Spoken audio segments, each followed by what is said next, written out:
নমস্কার, আমি Pranabananda institute of management and technology থেকে আপনাদেরকে স্বাগত করছি। ভারত সেবাশ্রমের প্রতিষ্ঠা এবং আমরা কর্মমুখী এবং যাতে আপনার এমপ্লয়মেন্ট মানে আপনি চাকরি কিংবা কাজ এগুলোর জন্য যে এমপ্লয়মেন্ট শুধু তো চাকরি নয়, তার সাথে আপনার যদি নিজেও কিছু ইউনিট করেন, আজকের দিনে এটা খুবই প্রয়োজন হচ্ছে স্টার্ট আপ, আপনি একজন উদ্যমী যদি করেন সেটাও আমরা সাপোর্ট করি বিভিন্ন আকার দিয়ে এবং আমরাও আপনাকে এমপ্লয়মেন্টেরও সাপোর্ট করি। আগের বারে আপনাদেরকে আমি ফিজিওথেরাপি যে টেকনিশিয়ান মানে ডিপ্লোমা ইন ফিজিওথেরাপি টেকনিশিয়ান কিংবা ফিজিওথেরাপি টেকনোলজি এই কোর্সটার নামেই আমাদের এটা university supported course Pranabananda institute করে, সেটার ব্যাপারে আপনাদেরকে এবার আমি পার্ট 2টা বলছি, যেটা সেখান থেকে আমি কিছুটা শেষ করেছিলাম। এবার আপনাদেরকে বলি একটা ফিজিওথেরাপি যে টেকনিশিয়ান তার একটা গুরু দায়িত্ব হচ্ছে rehabilitation of the patient. Rehabilitation মানে পেশেন্টকে সুস্থ করা। তাহলে ডাক্তার, আপনি মনে রাখবেন আপনার কাজটা হচ্ছে টিম ওয়ার্ক। ডাক্তার আপনি সবাই মিলে তাকে সুস্থ করা, তার মানে আপনার অ্যাসিস্ট্যান্সটা লাগবে। অনেকে ভাবে সব ট্রিটমেন্টটাই একটা বোধহয় সবাই যেরকম ভাবে যে ট্রিটমেন্টটা বোধহয় ডাক্তার করে, না, ডাক্তারের সাথে অনেক লোক জড়িয়ে থাকে যে কোনো জিনিস। আমরা একটা ডাক্তার যখন সার্জারি করে তার পাশে নার্স থাকে, অ্যানেস্থেসিয়া থাকে, তার সাথে আরও টেকনিশিয়ানরা থাকে। সেই রকম আপনি যখন একটা ফিজিওথেরাপি সিস্টেম করছেন তার মানে you are a assistant to that, তার মানে you are also in the team. তাহলে টিমে তাহলে কী করছে, ধরুন ডাক্তার ওকে বলেছে আপনি 10 পা করে হাঁটবেন, 20 পা হাঁটবেন, হাঁটার একটা প্রসেস দেখিয়েছে। ডাক্তার তো ওকে হাত ধরে হাঁটাবে না, সেটা কিন্তু আপনার দায়িত্ব। ওকে আপনাকে হাত ধরে হাঁটাতে হবে এবং ওই প্রসেসে ওই সিস্টেমে। কেন মনে রাখবেন, ফিজিওথেরাপি এই যে সিস্টেমটা এটা কিন্তু শুধু এর হচ্ছে মেইন জায়গাটা হচ্ছে ফিটনেস, ওয়েলনেস, তার সাথে যোগা অ্যান্ড ডায়েটিং, অনেক কিছু মিলিয়ে থাকে। সুতরাং আপনি ভাবলেন যদি আমি বোধহয় শুধু ফিজিওথেরাপি ওই কয়েকটা ইলেকট্রোথেরাপি, ম্যাক্সিমাম আমাদের 5 বছরের অভিজ্ঞতায় আমরা দেখেছি ফিজিওথেরাপির ম্যাক্সিমাম ট্রিটমেন্টটা হচ্ছে এক্সারসাইজ থেরাপি। তার সাথে যোগা সাপোর্ট থাকা চাই, তার সাথে সাইকোলজিক্যাল সাপোর্ট থাকা চাই, তারপরে তাকে যাকে বলে মুভমেন্ট সাপোর্ট থাকা চাই।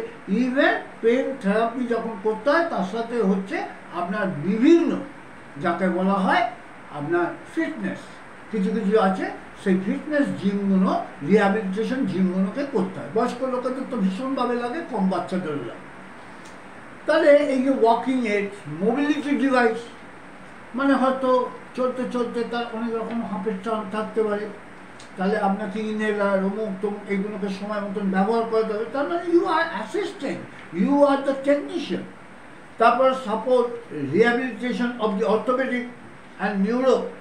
কেন এই যে ফিজিওথেরাপি টেকনোলজিস্টের, মনে রাখবেন শুধুমাত্র ফিজিওথেরাপিস্টে রেফার করে না, অর্থোপেডিকরা সবচেয়ে বেশি রেফার করে। আর নিউরো, ধরুন কার স্ট্রোক হয়েছে, কার হয়তো তার এক্সারসাইজ প্যারালিসিস হয়ে গেছে, সুতরাং আপনাকে ডাক্তার দেখবে এবং আপনাকে বলবে এই এক্সারসাইজগুলো করার, এবং এক্সারসাইজের ম্যাক্সিমাম এক্সারসাইজ থেরাপিটাই কাজে লাগবে এবং এইগুলো আমরা জোর দিয়ে শেখাই। এবং আমরা আমাদের কমিউনিটি ডেভেলপমেন্ট সেন্টার আছে, সেখানে আপনাদেরকে হাতে কলমে যাতে আপনি বেরিয়ে কিছু রোজগার করতে পারেন, কেন আপনি তো একটা খরচা করে শিখছেন, সেই শেখায় যাই হোক ভারত সেবাশ্রমে সবচেয়ে কম খরচায় লোকে শেখে, কিন্তু সেটাও আপনাকে সলিডভাবে আর encourage continuation of the home exercise. ধরুন রোজ তো একটা পেশেন্টের আপনার চেম্বারে কিংবা ক্লিনিকে কিংবা হসপিটালে আসা সম্ভব না, তখন অ্যাজ এ টেকনিশিয়ান আপনাকে কিন্তু তার বাড়িতে নিয়ে গিয়ে আপনার বাড়িতে যেতে হবে এবং খোঁজ নিতে হবে, মাঝে মাঝে ভিডিও করতে হবে, করে ডাক্তারকে দেখাতে হবে। এই সমস্ত সিস্টেম আমরা কিন্তু পিআইএমটি থেকে আপনাকে সাপোর্ট দেবো। এবারে আরেকটা জিনিস আপনাকে জানানো দরকার, অ্যাডমিনিস্ট্রেটিভ অ্যান্ড সাপোর্ট টাস্ক। এই অ্যাডমিনিস্ট্রেটিভ সাপোর্ট টাস্কটা কি? পেশেন্টের অ্যাপয়েন্টমেন্ট, আপনাকে ফোন করবে, আপনাকে অ্যাপয়েন্টমেন্ট ঠিক করতে হবে, কটার টাইমে আসবে, কতক্ষণের জন্য আসবে, এবং এবং কীভাবে কী খেয়ে আসবে, এই সমস্ত অ্যাপয়েন্টমেন্ট এবং ম্যানেজ দ্য পেশেন্ট ফ্লো।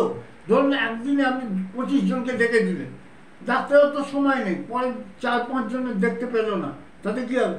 পেশেন্টের মধ্যে একটা অসন্তোষ দেখা দেবে এবং পেশেন্ট, তাহলে আপনাকে পেশেন্ট এবং ডাক্তারকে সেইভাবে ওয়াকিবহাল করতে হবে যে আজকে আমাদের 5 জন দেখা হবে কি 10 জন দেখা হবে। সুতরাং এবং আপনাকে বিভিন্ন ক্যাম্প, যে আমাদের পিআইএমটি থেকে প্রতি মাসে ক্যাম্প করা হয় প্রণমান্য ইনস্টিটিউট থেকে, আমরা বিভিন্ন জায়গায়, কারণ আমাদের বিভিন্ন জায়গায় কমিউনিটি সেন্টার তৈরি হচ্ছে, গ্রামগঞ্জে অমুক জায়গায় তৈরি হচ্ছে, চলছে, সেখানে আমরা ক্যাম্প করি এবং সেই ক্যাম্প করার সাথে সাথে আর প্রতিটা জিনিস পরিষ্কার পরিচ্ছন্ন, কেন এখন মানুষ খুব ক্লিনলিনেস, সে যদি বিনা পয়সাও দেখেন তার ক্লিনলিনেস থাকবে। এইবারে আপনাকে লাস্ট যে কথাটা বলবো সেটা হচ্ছে সবচেয়ে গুরুত্বপূর্ণ, একটা ডাক্তারের সাথে বা একটা ফিজিওথেরাপিস্টের সাথে আপনার কী কী গুরুত্বপূর্ণ কাজটা থাকবে। টেকনিশিয়ান হিসেবে প্রথম কাজ হচ্ছে আপনাকে একটা ট্রিটমেন্ট প্ল্যান যখন তৈরি হবে, একটা ট্রিটমেন্ট প্ল্যান, একটা কোনো রোগের কোনো পার্টিকুলার তার প্রবলেম আছে, সেই প্রবলেমের একটা ট্রিটমেন্ট প্ল্যান হয়, যেমন বাড়ি তৈরি করতে গেলে একটা প্ল্যান করতে হয়, সেই রকম যে কোনো কেরিয়ার করতে গেলে একটা প্ল্যান লাগে, সেরকম একটা ট্রিটমেন্ট তার একটা প্ল্যান, সে ছোটো হতে পারে বড়ো হতে পারে, তাহলে আপনাকে ডাক্তারের সাথে সেটা ডাক্তারের অ্যাডভাইসটা আপনাকে নিতে হবে। নেক্সট হচ্ছে পেশেন্টের যে প্রোগ্রেস হচ্ছে, নিয়মিত ডাক্তারকে ফিডব্যাক দিতে হবে, যে কনসার্ন ডাক্তার বা কনসার্ন ফিজিওথেরাপি তাকে ফিডব্যাক দিতে হবে। নেক্সট হচ্ছে এই যে রিহ্যাবিলিটেশন থেরাপি সেশনগুলো চলবে, ধরুন কোনোটা এক্সারসাইজ থেরাপি, কোনোটা ইলেকট্রোথেরাপি এবং তার সাথে রিহ্যাবিলিটেশন, কিছু কিছু এক্সারসাইজ এগুলো করাতে বলবে, করালে এই জিনিসটা আপনাকে কন্টিনিউয়াস তাকে মনিটর করতে হবে এবং আপনাকে পাশে থেকে ওকে করাতে হবে। আর লাস্ট হচ্ছে স্মুথ কোঅর্ডিনেশন, কেন একটা জিনিস যে চলে, আপনার বাড়িতে যখন একটা জিনিস করেন সেখানে তো একজনের হয় না, একটা পুরো সিস্টেম চলে, সেখানে 5 জন, এই যে আজকে আপনার ভিডিওটা হচ্ছে, আমার পেছনে অন্তত 5 জন 10 জনের সিস্টেম চলছে, তারা ইনভলভ হয়ে আছে। সেই জন্যে আপনাকে মনে রাখবেন, একটা মানুষের পেশেন্ট হয়তো বললো তুমি ইলেকট্রোথেরাপি দিয়ে দাও, তার পেছনে তার অনেক কিছু আছে, জানতে হবে, এনভায়রনমেন্ট জানতে হবে, ইভেন ইলেকট্রিসিটি সিস্টেম জানতে হবে। এইবারে লাস্ট অ্যান্ড ফাইনাল সেটা হচ্ছে কি কোয়ালিটিস, তোমার মধ্যে কী কী কোয়ালিটি থাকবে। তোমার মেন প্রথম জিনিস হচ্ছে হিউম্যান অ্যানাটমিটা ভুলে খেতে হবে, মেডিকেল টার্মোলজি একদম ভালো করে জানতে হবে, এবং থেরাপি টুলস, একটা টুলসের ডাক্তার হয়তো বলে দেবে তুমি টেন্স দাও বা পার্টিকুলার এই ওয়াক বাদ দাও, তোমাকে কিন্তু পুরোটাই জানতে হবে, নাহলে তুমি কিন্তু ডাক্তারকে অ্যাসিস্ট করতে পারবে না। তোমার যদি ডাক্তার তোমার থেকে সার্ভিস না পায়, ডাক্তার কিন্তু তোমাকে অ্যাসিস্ট্যান্ট হিসেবে রাখবে না। এবং তোমরা জানো কি না, এটা ওটি নার্স, ডাক্তার যখন হাতগুলো বাড়ায় তখন ওটি নার্স জানে কোন কাঁচিটা ওই সময় দিতে হবে, কোন ছুরিটা উনি চাইছেন, কারণ সময় নেই। একটা পেশেন্ট যখন অ্যানেস্থেসিয়াতে তার একটা টাইম আছে, সেই টাইমের ভেতরে ডাক্তারকে তার জীবন ফিরিয়ে দিতে হবে। সেই রকম তোমাকেও তার মধ্যে কম্প্যাশন থাকা চাই, তোমার মধ্যে সবসময় একটা হাসি খুশি ভাব, প্লিজিং অ্যাটিটিউড, বুঝে যাওয়া আর পেশেন্ট ধৈর্য, এটা কিন্তু থাকতে হবে, কারণ ডাক্তার এত টেন্স থাকে, মানুষের জীবন নিয়ে তারা চলছে, সুতরাং তুমি তার ডাক্তারের সাথে চলছে, তোমার অনেক রকমের পেশেন্স থাকা চাই, ধৈর্য থাকা চাই। নেক্সট হচ্ছে টিম ওয়ার্ক, কারণ ডাক্তার তো বিভিন্ন ডিপার্টমেন্টে যাবে না, ধরো বললো ফোন করে বললো পেশেন্টের আমাদের নিচে লিফট আছে, আমি কিন্তু যে পেশেন্ট সে কিন্তু কোনো গাড়ি পাচ্ছে না, ট্রলি পাচ্ছে না, যে পেশেন্ট ওকে যে ছেড়ে নিয়ে আসবে, তোমাকে সেটা ব্যবস্থা করতে হবে, সঙ্গে সঙ্গে নিচে গিয়ে ব্যবস্থা করতে হবে যাতে ও লিফটে ওই ট্রলিটা নিয়ে ওপরে উঠে যায়। কমিউনিকেশন, তার মানে তোলা থেকে নিচের থেকে একদম ওপর অব্দি কমিউনিকেশন, আর তার সাথে হাইজিন অ্যান্ড সেফটি।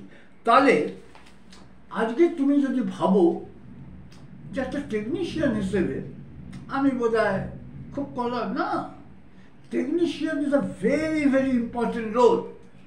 এবং সবসময় মনে রাখবে যে কোনো কাজে middle order system is very important, যে কোনো যেরকম একটা ফুটবল খেলায় মনে রাখবে সেন্টার ফরওয়ার্ড আর ডিফেন্স, তার মাঝখানে যে একটা লোক আছে তাকে বলা হয় মিডফিল্ডার। সেই মিডফিল্ডার হচ্ছে ভেরি ইম্পর্টেন্ট। সে একদিকে ডিফেন্স সামলায় যাতে টিম গোল না খেয়ে যায়, আর একদিকে অফেন্স সামলায় যাতে টিম একটা গোল করে। সেই রকম তুমি একটা টেকনিশিয়ান হিসেবে তোমার একটা খুব বড় রোল আছে। দুনিয়াতে অনেক রকমের গুজব রটে, কিন্তু তোমার কোনো রকম প্রবলেম নেই। প্রণবানন্দ ইনস্টিটিউট অফ ম্যানেজমেন্ট তোমাকে কোনো রকম তোমাকে তোমার মতন করে তৈরি করে দেবে, তোমার মতন ভাবনা চিন্তা। কিন্তু তোমাকে সিনসিয়ার হতে হবে, সিরিয়াস হতে হবে। তোমার গার্জেনদেরকেও মনে রাখতে হবে যে তুমি একটা কেরিয়ার করতে এসেছো, এবং কেরিয়ার এবং এটার জন্য ডিপ্লোমা ইন ফিজিওথেরাপি টেকনিশিয়ান বা টেকনোলজি কিংবা অ্যাসিস্ট্যান্ট, তার জন্য বেসিক কোয়ালিফিকেশান হচ্ছে এইচএস লাগে। তুমি মনে রাখবে, you are not a doctor. বাজারে কখনো ফলস দিয়ে, মিথ্যে দিয়ে কেরিয়ার তৈরি করা যায় না। এবং তুমি যদি সেইভাবেই এগো, তাতে আমি মনে করবো you will get a better career. কেন ডাক্তারের কাছে পেশেন্টটা একবার আসছে, দুবার আসছে, তিনবার, মাঝে মাঝে 6 মাসে একবার আসছে, 3 মাসে একবার। তুমি অ্যাজ এ টেকনিশিয়ান তুমি কিন্তু ওর বাড়িতে 30 দিন যাচ্ছ, এবং তোমার কনসেপ্ট এবং তোমাকে অনেক বেশি সে সম্মান দেবে যদি তুমি সততার সাথে কাজ করো এবং ঠিক কোঅর্ডিনেশন করো। আমি মনে হয় এই কোর্সটা এবং তোমার কেরিয়ার হিসেবে অত্যন্ত ভালো কোর্স, এবং নির্ভয়ে নির্দ্বিধায় তুমি পিআইএমটিতে এসে যোগাযোগ করতে পারো। কিরকম বললাম?